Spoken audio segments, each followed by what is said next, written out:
Raise your hand, raise your hand, raise your hand. I don't know what that man did, but he did something. I'm gonna keep this going on for a while. Raise your hand. I really want you to raise your hand. Raise your hand if your child was not created through fornication.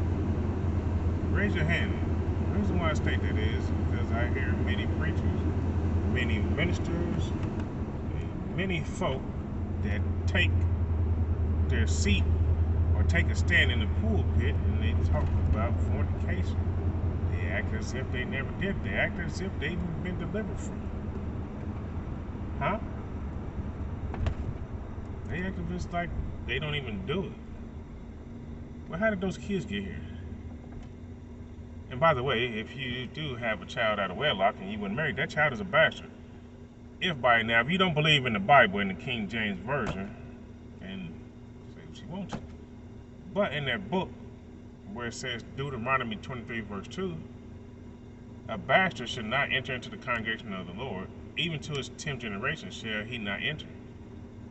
Now, that's what the Bible says.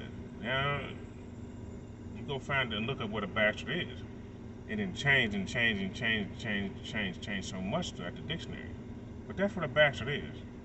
And so raise your hand if you haven't had one as you're up there preaching about fornication. Because how does your child get here? The very thing that you love.